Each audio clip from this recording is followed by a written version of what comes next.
Gladys Reyes, gustong sapalin si Catherine Bernardo. Kung bago ka lang sa channel na ito, huwag kalimutang mag-like, share, comment, and subscribe. Ipinahayag ng bitiranang aktres na si Gladys Reyes na gusto niyang sampal-sapalin ang award-winning actress na si Catherine Bernardo. Nagpahayag ng malaking pasasalamat ang aktres na si Gladys Reyes sa lahat ng mga kanyang netizens at manonood na tinitingala. At iniidolo siya sa larangan ng showbiz, lalo na sa pagganap niya bilang kontrabida sa mga pelikula at teleserye. Kamakailan lang na ipinahayag ni Gladys Reyes sa isang panayam ang kanyang pasasalamat dahil maraming mga baguang artista na nagnanais na makatrabaho siya. Ipinahayag din niya ang kanyang kasiyahan dahil nakatawi siya sa mga batang artista sa panibagong henerasyon ngayon na mas marami pa ring tumitingala sa kanya at nagbigay ng respeto sa kanyang galing. Samantala, sinabi ni Gladys Reyes na kung siya naman ang tatanungin kung sino sa mga actors ngayon ang nais niyang makatrabaho sa pelikula at teleserye, ito ay walang iba kundi ang kapamilya actress na si Catherine Bernardo. Gustong umano niya itong alilain at pagsampal-sampalin sa pelikula o teleserye sa kanilang trabaho.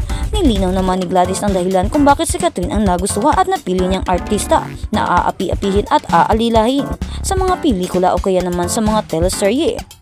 Ayon kay Gladys, makikita umano kay Catherine Bernardo ang aura ni Judy Ann Santos na masarap kawawain dahil makikita at mararamdaman talaga ang pagiging kawawa nito. Pinuri at hinangaan din ni Gladys Reyes kung paano umarte si Catherine Bernardo at kung paano ito humugot ng emosyon. Sa kabilang banda, sinigundahan naman ito ng ilang mga tagahanga ni Catherine Bernardo. Ang pahayag na ito ni Gladys Reyes dahil hindi naman maikakaila na isa sa mga premyadang actress sa larangan ng parte lalo na sa pagiging kontrabida. Si Gladys Somarix na mas kilala bilang si Gladys Reyes ay isang Filipino actress, negosyante at komedyante. Nagsimula siya sa karera bilang isang child actress tapos sumali sa Little Miss Philippines noong 1984 at sumikat pagkatapos gumanap ng Clara.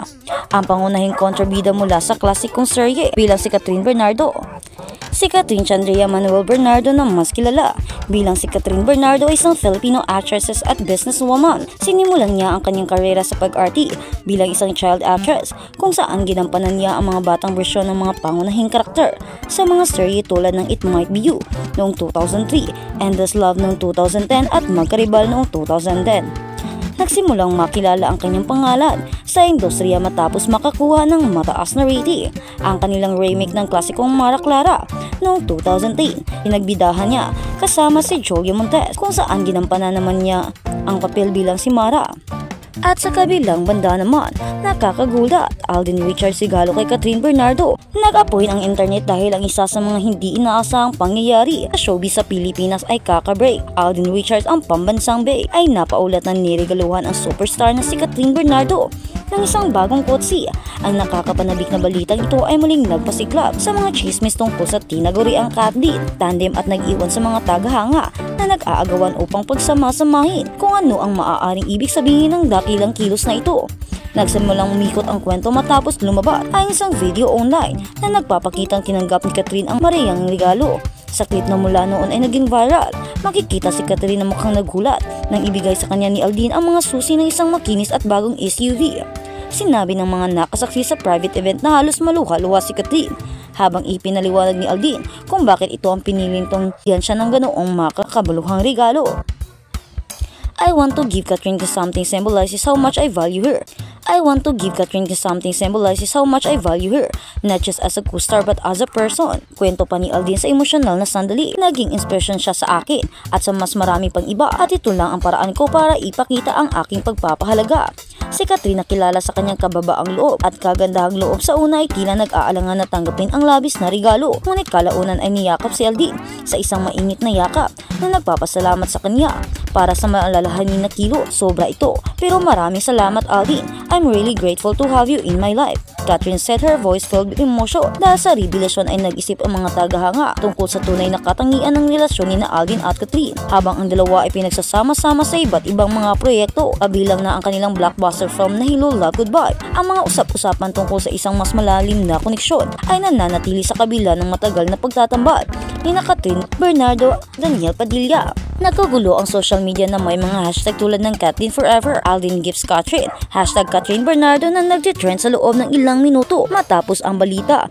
Nagpahayag ng tuwa ang mga fans ng tandem sa ginawang kilos. Tinawag itong patunay na paghanga at paggalang ni Alden kay Catherine.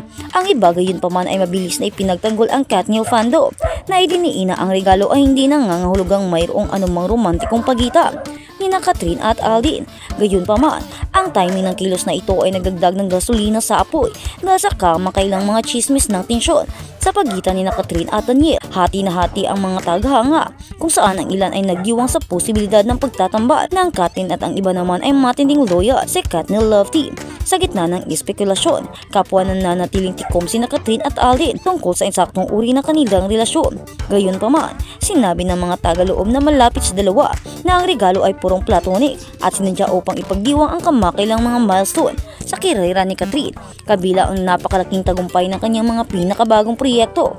Samantala, wala pang komento sa publiko si Daniel Padilla hinggil sa insidente na nag-iwan sa mga fans ng curious kung ano ang nararamdaman niya sa grand gesture ni Alden, kung ang regalo sa kotse na ito ay isang simpleng pagkilos ng pagkakaibigan o higit pa, isang bagay ang tiyak. Ang Katnill tandem ay bumalik sa spotlight at ang baka sa kanilang paligid ay mas malakas kaysa dati, habang ang mga tagahanga ay sabik na naghihintay para sa higit pang mga update.